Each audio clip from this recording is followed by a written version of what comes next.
গত বছরের ৫ আগস্ট থেকেই শুরু হয় সিলেটের অন্যতম পর্যটন কেন্দ্র সাদা পাথরের পাথর লুট।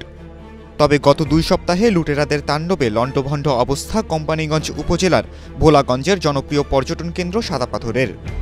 বিএনপি ও যুবদল নেতাদের নেতৃত্বে পাথর লুটপাট চলছে বলে অভিযোগ স্থানীয়দের। অন্যান্য দলের নেতাকর্মীদেরও এই লুটপাটের সঙ্গে সম্পৃক্ততার অভিযোগ রয়েছে। এতে মারাত্মক ঝুঁকির মধ্যে পড়েছে এই এলাকার পরিবেশ। পরিবেশবিদরা বলছেন, এ অবস্থা চলতে থাকলে দেশের পর্যটকদের কাছে পরিচিত সাদা পাথর পর্যটন স্পটটি বিলীন হয়ে যেতে পারে।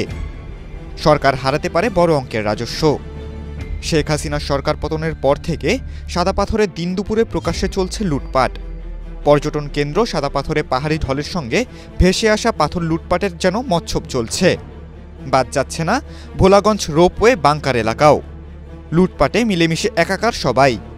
পাল্টেছে চাঁদাবাজির ধরনও।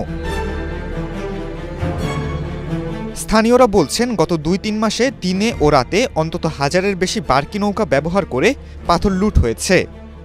এই তাণ্ডবে পুলিশ প্রশাসনও ছিল নিষ্ক্রিয় ভূমিকায়। ২০১৭ সালে দেশজুড়ে পরিচিত পায় পর্যটন কেন্দ্র সাদা পাথর। ওই বছর পাহাড়ি ঢলের তোড়ে ধোলাই নদের উৎসমুখে প্রায় ৫ একর জায়গা জুড়ে পাথরের বিশাল স্তূপ জমা হয়, যা স্থানীয় প্রশাসনের উদ্যোগে সংরক্ষিত হয়। এরপর আরও কয়েক দফায় পাহাড়ি ঢল নেমে এখানে পাথরের একটি আস্তরণ পড়ে। এই পাথরের বিছানার ওপর দিয়ে স্বচ্ছ পানির ছুটে চলার দৃশ্য পর্যটকদের নজর কাড়ে।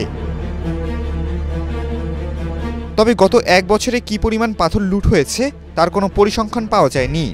স্থানীয় বাসিন্দাদের ধারণা, সিলেটের পাথর কোয়ারি ও কোয়ারিভুক্ত এলাকা ছাড়া অন্যান্য স্থান থেকে অন্তত ২ থেকে ৩ হাজার কোটি টাকার পাথর লুট হয়েছে। এভাবে লুটপাট অব্যাহত থাকলে হয়তো পাথর শূন্য হয়ে পড়বে সিলেট। খালিদুল ইসলাম তানভীর, এটিএন বাংলা।